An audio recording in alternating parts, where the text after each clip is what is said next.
হরে কৃষ্ণ শ্রী ভক্তগণ, বৃন্দাবন ব্লগের পক্ষ থেকে সবাইকে শুভেচ্ছা এবং অভিনন্দন। শ্রী বৃন্দাবন ধাম কি জয়, রাধা রানী কি জয়, গৌর প্রেমানন্দে। তো ভক্তগণ, আজকে আমরা নন্দগ্রাম বর্ষনা দর্শনের উদ্দেশ্যে বেরোচ্ছি। আমাদের সাথে উত্তরাখণ্ড থেকে আসা কিছু ফ্যামিলি আছে, একটা ফ্যামিলি, বেশি নয়। তো আমরা এখন বর্তমানে এখানে ব্রেকফাস্ট প্রসাদ পাওয়ার জন্য আমরা একাদশীর পরের দিন আমরা এখানে বসে আছি। আজকে 13 তারিখ সকালের দিক দিয়ে এখন আমরা হীরা সুইটসে বসে আছি, বৈষ্ণব দেবীর মন্দির ঠিক নিকট একদম। তো দেখছেন এখানে আমাদের অর্ডার চলে এসছে, পুরি সবজি এবং ধোসা আরও ইত্যাদি আসছে। তো আমরা সবাই এখন প্রসাদ গ্রহণ করব। তারপরে আমরা বেরিয়ে গেছি নন্দগ্রামের উদ্দেশ্যে। আমরা নন্দগ্রাম থেকে আমরা দর্শন শুরু করব। তো আপনারা দর্শন করতে থাকুন, অবশ্যই চ্যানেলটি সাবস্ক্রাইব করে আপনারা যুক্ত হয়ে যাবেন। যারা যারা নতুন আসছেন তারা অবশ্যই ভিডিওটি দেখার পাশাপাশি কমেন্ট বক্সে আপনাদের মতামত অবশ্যই জানাবেন, আর চ্যানেলটি সাবস্ক্রাইব করতে আপনারা ভুলবেন না। তো আমরা চলে এসেছি রাধারানীর শ্বশুরাল জাবট বাড়ি। জাবট রাধারানীর শ্বশুর বাড়ি। শ্বশুরাল মানে আমরা এখানে হিন্দিতে বলে দিলাম, এটা যাই হোক, শ্বশুর বাড়ি রাধারানী। তো কৃষ্ণের সাথে রাধারানীর এখানে বিবাহ হয়নি। কৃষ্ণের যিনি ছায়া তার নাম হচ্ছে আয়ান ঘোষ। আয়ান ঘোষের সাথেই এখানে আয়ান ঘোষের সাথে রাধারানীর বিবাহ হয়েছিল। তো এখানে আপনারা দেখছেন প্রচুর সংখ্যক ভিড় হয়েছে, যেহেতু এখন 84 কোষ ব্রজমণ্ডল পরিক্রমা চলছে। তো এখানে গৌরীয় মঠের মাধ্যমে বেশ কিছু ভক্ত চলে এসছেন আউটসাইড থেকে ব্রজমণ্ডলে। তো এই যে বৃক্ষ দেখছেন, এটা হচ্ছে জাবট বৃক্ষ। এই জাবট বৃক্ষের অনুসারে এই গ্রামের নাম হচ্ছে জাবট গ্রাম। তো এই বৃক্ষের নিচে বসে রাধারানী বহু সময় ধরে কান্না করেছিলেন কৃষ্ণলীলার সময়, কৃষ্ণের বিরহে।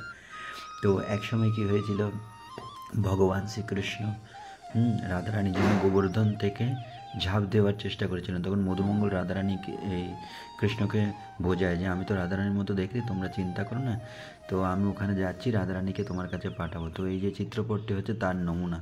ওখানে রাধারানীর সাথে মিলিত হতে এসে যে আমার বাছুর হারিয়ে গেছে বলে জটিলা কুটিলাকে, সেই জন্য এখানে ঢুকেছিল।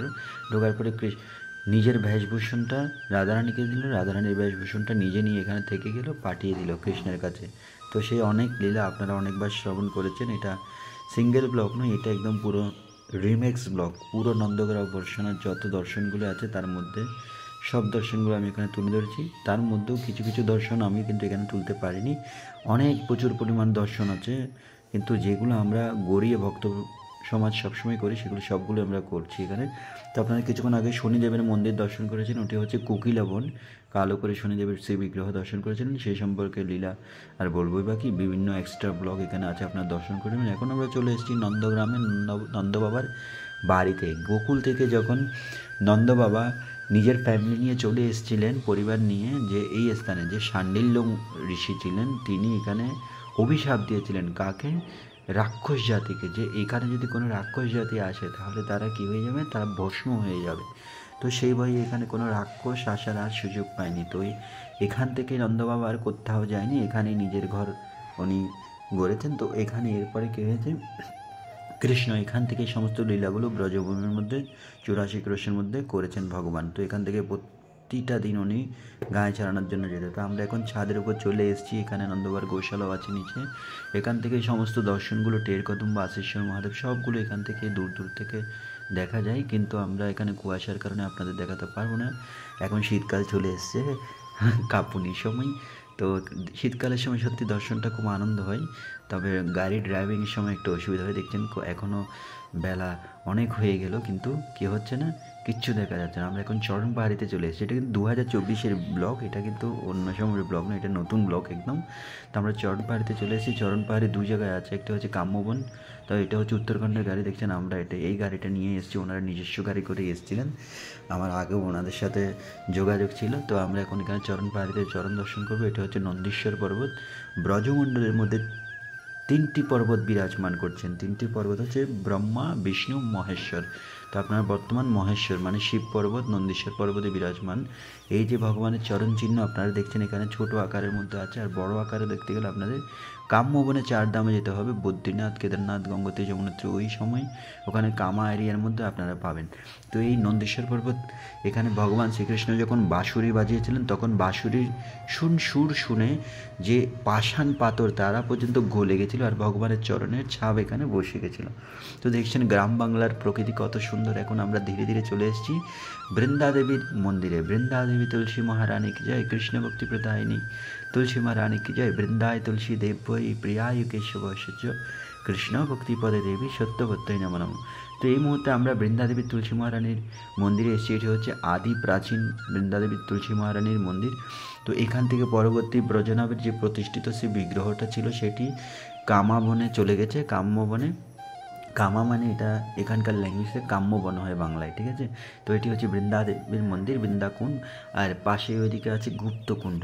বৃন্দা দেবীর মন্দিরের থেকে এখানে যেই বিগ্রহটা ছিল প্রাচীন বিগ্রহ সেটা নিয়ে যাওয়া হয়েছে কাম্যবনের মধ্যে ব্রজনাভের প্রতিষ্ঠিত। এটি হচ্ছে পুনঃপ্রতিষ্ঠিত সেই বিগ্রহ। তো এখানে বৃন্দা দেবীর নির্দেশে 1 লক্ষ তোতা পাখি সমস্ত ব্রজমণ্ডল জুড়ে কী হচ্ছে না হচ্ছে সব এই বৃন্দা দেবীকে এসে জানায়। আর বৃন্দা দেবী সেই সমস্ত অনুসারে ভগবানের লীলাবিলাসগুলো কীভাবে পরিচালনা করবে সেগুলো উনি ম্যানেজমেন্ট করেন। তো এখানে গুপ্তকুণ্ড আসে পাশে, এটা হচ্ছে বৃন্দাকুণ্ড, তার অপর সাইডে গুপ্তকুণ্ড আছে। প্রতিদিন পৌনে 8টার দিকে এখানে রাধাকৃষ্ণ গুপ্তভাবে মিলিত হয়, সেই জন্য এই স্থানের নাম হচ্ছে গুপ্তকুণ্ড। তারপর আমরা এখানে চলে এসেছি পাবন সরোবর। বাঁ দিক দিয়ে আমরা গাড়ি রেখে ঢুকবো পাবন সরোবর। এটা খুব অত্যন্ত একটি গুরুত্বপূর্ণ স্থান। প্রয়াগরাজ তীর্থরাজ তিনি সর্বশ্রেষ্ঠ তীর্থের মধ্যে মানা যায়। তিনিও একবার এসে এখানে কালো শরীরের মধ্যে উনি সকালে একদম ভোরে ভোরে শীতের সকালে এখানে গড়াগড়ি খাচ্ছিলেন। তখন নন্দবাবা এখানে চলাফেরা করছিলেন। তখন নন্দবাবা দেখতে পেয়ে বললো এত ঠান্ডার মধ্যে এটি কে এত কালো করে ব্যক্তিটা, এত কালো ব্যক্তি তো এখানে কেউ নেই। তখন জিজ্ঞেস করলো, বলছে আমি হচ্ছে তীর্থরাজ প্রয়াগ, আমি সবার পাপগুলো নিতে নিতে আমি কী হয়ে গেছি, আমি পাপই হয়ে গেছি, তাই আমি এখান থেকে পাপ মুক্ত হওয়ার জন্য এসেছি। হাতের বাঁ দিক দিয়ে যেটি আমি জুম করেছিলাম সেটি হচ্ছে সনাতন গোস্বামীর ভজন কুটির। ওই যে পিঙ্ক কালার যেটা দেখতে পেয়েছেন, ওই যে এই পিঙ্ক কালারের পরে আরেকটি যেটা দেখলেন মন্দির সেটাই। আর পাশে গৌরী মঠের তত্ত্বাবধানে মন্দির আছে, শ্রী চৈতন্য মহাপ্রভুর চরণপাদ গুরু মহারাজের দ্বারা প্রতিষ্ঠিত, ওখানে আপনারা দর্শন করতে পারবেন। তো আমরা দর্শন লাভ করার পরে আমরা এখান থেকে বেরিয়ে গেছি। আমরা এখন আশীশ্বর মহাদেব এবং টেরকদম্ব যাব। আশীশ্বর মহাদেব হচ্ছে শিব। যেমন শিব গোকুলের মধ্যেও ভগবানের দর্শনের জন্য এসেছিলেন, ঠিক নন্দগ্রামের মধ্যেও ভগবানের দর্শনের জন্য এসে আশা নিয়ে বসেছিলেন, তাই ওনার নাম পড়ে গেছে আশীশ্বর মহাদেব। এখন আমরা আছি টেরকদম্ব। টেরকদম্বের মধ্যে ভগবান শ্রীকৃষ্ণ, এই ডান দিকে যে এরিয়াটা দেখছেন এটাতে রাসলীলাও হয়েছিল টুকটাক। আর বাঁ দিকে যেটা আছে এটা হচ্ছে কৃষ্ণকুণ্ড। এই যে কুণ্ডটা, এখানে ভগবান শ্রীকৃষ্ণ এবং সকালে সবাই বলরাম সহ খাবার পূর্বেও এখানে হাত ধুতেন, খাবার পরেও হাত ধুতেন। এই যে বৃক্ষগুলো দেখছেন 5,500 বছরের পূর্বের বৃক্ষ, এগুলো আজকের বৃক্ষ না, এগুলো হচ্ছে দাপর যুগের বৃক্ষ। তো এখানে দেখছেন আপনারা কিছু রাশিয়ান ডেভোটিস এসছে। আমরা ভিতরে ঢুকছি না, যেহেতু আমাদের সাথে যে মাতাজি আছেন, আমাদের মাতাজি যেহেতু প্যান্ট পরে আছে যেই জন্য ওনাকে ওখানে প্রবেশ নিষেধ, তাই আমরা ওখানে ঢুকছি না।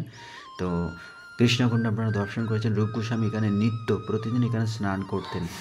তো ওখানে গাভীগুলো চড়াতে যেতেন আর ওনারা এখানে বসে থাকতেন। এখানে বসে ওনারা কী করতেন, খেলাধুলা করতেন এবং পুটলি করে যেই খাবারগুলো ওনারা আনতেন সবগুলো এই আঁকাবাঁকা যেই গাছগুলো দেখছেন টেরামেরা, ওই গাছের উপর ওনারা কী করতেন, টেকে রাখতেন আর ওনারা ওখান থেকেই সুন্দর করে বনভোজনে যুক্ত হতেন। এরপরে এখানে রূপ গোস্বামীকে রাধারানী নিজের হাতে ক্ষীর বানিয়ে খাইয়েছিলেন, যে সনাতন গোস্বামীর জন্য উনি একটু কিছু বানাতে চেয়েছিলেন, এটি উনি মনোনিবেশ করেছিল আর সেটি রাধারানী এসে কী করেছিলেন, এটি একদম পরিপূর্ণ করেছিলেন। তখন এগুলো অনেক লীলা, এগুলো আমি আর বলতে যাচ্ছি না। আমি এখন আশীশ্বর মহাদেবে চলে এসেছি। তো এখানে শিব এসেছিলেন। শিব এসে এখানে কী করেছিলেন, কৃষ্ণের দর্শনের উদ্দেশ্যে এখানে আশা নিয়ে বসেছিলেন, সেই জন্য এই স্থানের নাম হচ্ছে আশীশ্বর মহাদেব। পাশে আছে আশীশ্বর কুণ্ড। আর আমরা এখন মন্দিরের ভিতর দিক দিয়ে ঢুকবো, ঢুকে এখন শিবের দর্শন করব। দেবাদিদেব মহাদেব কি জয়। শিব হচ্ছেন ধামরক্ষক, ধামের ক্ষেত্রপাল দুয়ারপাল দুটোই মানা হয় শিবকে। তো আপনারা শিবের দর্শন করুন। এই স্থানেই শিব এসে আশা নিয়ে বসেছিলেন। এই যে আমাদের মাতাজি, উনি যেহেতু জিন্স প্যান্ট পরেছিল তাই ওনাকে ওখানে ঢুকতে দেওয়া সম্ভব হয়নি। তো যাই হোক, উনি তারপরে যে ধামে এসছেন, আসতে পেরেছেন, সেটাই ওনার জন্য ভাগ্য। হ্যাঁ, ওনারা যে বাইরে থেকেও এখানে আসার যে মনোভাব, সেটাই ওনাদের জন্য সৌভাগ্য। তো ওনারা অভিষেক করছেন, আমিও পরে করিয়ে নিয়েছি। তো আপনারা একটু ভালো করে দর্শন করুন আশীশ্বর মহাদেবের। ওম নমঃ শিবায় নমঃ শিবায়, হর হর বলে নমঃ শিবায়। তারপরে আমরা এখন বেরিয়ে যাচ্ছি বর্ষানার উদ্দেশ্যে। পাশেই বাঁ দিক দিয়ে উদ্ধব কেয়ারি আছে, আমরা উদ্ধব কেয়ারিতে ঢুকছি না। আর তারপরে এখানে সংকেত গ্রাম আছে, যেখানে ভগবান এখানে খেলাধুলা করতেন, বিভিন্ন রকমের সংকেত দিত। ওখানেও আমরা ঢুকছি না, আমরা ডাইরেক্ট সোজাসুজি আমরা চলে যাব 8 কিলোমিটার দূরত্বে বর্ষানার উদ্দেশ্যে। আমরা বর্ষানা এখন চলেই এসেছি। তো হাতের বাঁ দিকে হচ্ছে আপনার ওই যে ছাতার রোড, সেটা দিয়ে আপনার বৃন্দাবন পৌঁছে যাওয়ার রাস্তা। তো যাই হোক, আমরা এখন বর্ষানা রাধারানীর মেইন মন্দিরে চলে এসেছি।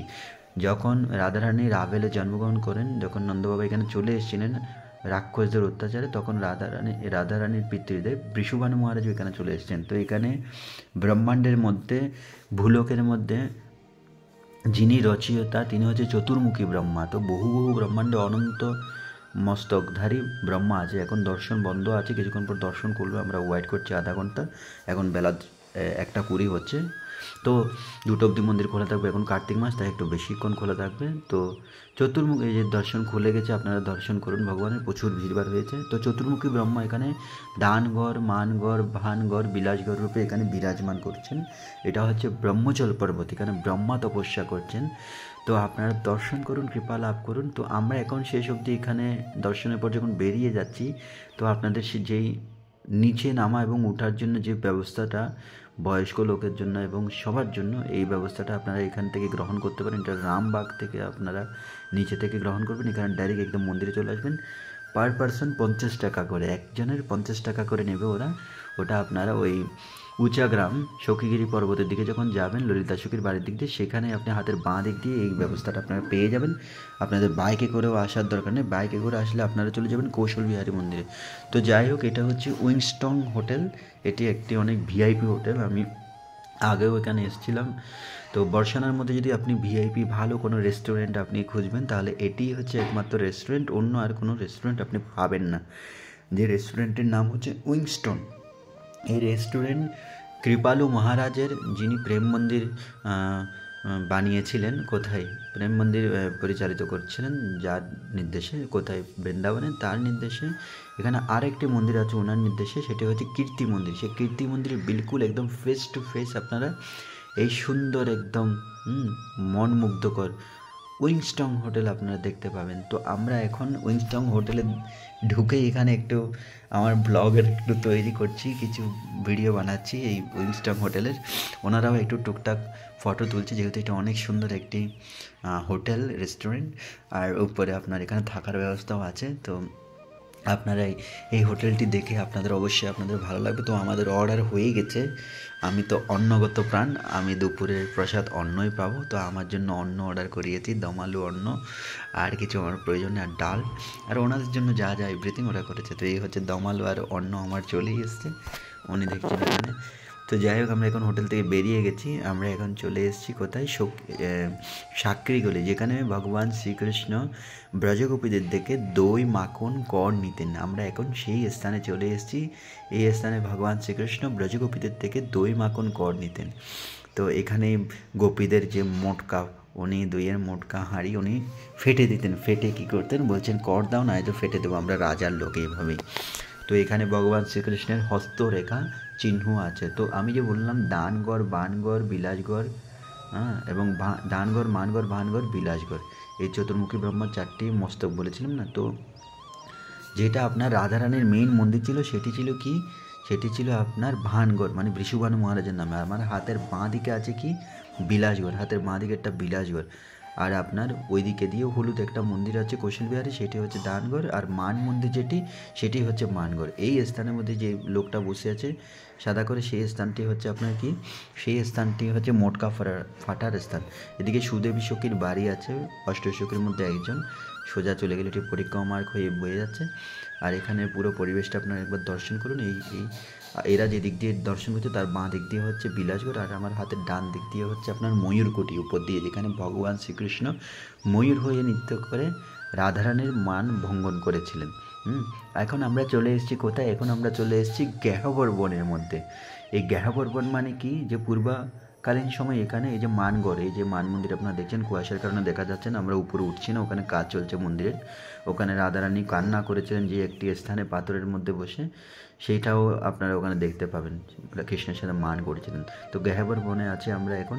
এখান থেকে রমেশ বাবার গোশালা, হাতের ডান দিকে যেটি সবুজ বাড়িটি, সেটি হচ্ছে আপনার রমেশ বাবার গোশালা। আর ওই দিক দিয়ে ময়ূরকুটি ওঠার রাস্তা, এই যে আমার সোজা যেটা দেখছেন সেটাই হচ্ছে রমেশ্বর গোশালা, আর ওই বাঁ দিক দিয়ে আপনার ময়ূরকুটি ওঠার রাস্তা। আর এটা হচ্ছে কৃষ্ণকুণ্ড বা রাধাকুণ্ড বা গহ্বরকুণ্ড, তিনটাই বলা হয়। যখন পিপাসা পেত রাসমণ্ডলে নৃত্য করতে করতে তখন এখান থেকে জল গ্রহণ করতো রাধারানী তথা সখীরা। তো ময়ূরকুটি মন্দিরটা এখান থেকে খুব সুন্দরভাবে দেখা যাচ্ছে। আমি এই দিক থেকে গিয়ে একটু করে দেখাবো ময়ূরকুটি মন্দির। দেখছেন গোল করে যে বিল্ডিংটা আপনারা দেখছেন সেটি হচ্ছে ময়ূরকুটি মন্দির। সেখানে কৃষ্ণ রাধারানীর সাথে ময়ূর হয়ে নৃত্য করেছিলেন এবং রাধারানীকে প্রসন্ন করে তারপরে ওরা দুজনেই ময়ূর হয়ে নৃত্য করেছিলেন। তো ডান দিকে এই যে এরিয়াটি দেখছেন একটু গোলাপি কালার করে, ওখানে রমেশ বাবার স্বপ্নের মধ্যে ভগবান ওনাকে দর্শন দেন। আর ওই দিক দিয়ে দেখছেন সবাই মান মন্দির উঠছে। তো এখন সন্ধ্যা হয়ে গেছে, আমরা এখন বৃন্দাবনের উদ্দেশ্যে ফিরে যাব। এই ডান দিক দিয়ে উইনস্টন হোটেলটি আর বাঁ দিক দিয়ে কীর্তি মন্দির। আমরা এখানে কোথাও আর ঢুকছি না, আমরা এখন সোজা বৃন্দাবন চলে যাব। এটি হচ্ছে ডান দিকেরটাই আমাদের উইনস্টন রেস্টুরেন্ট, যেটাতে আমরা এসেছিলাম। তো সবাই অনেক অনেক ভালো থাকবেন, সবাইকে অসংখ্য অসংখ্য ধন্যবাদ ব্লগটি দেখার জন্য। মতামত অবশ্যই জানাবেন।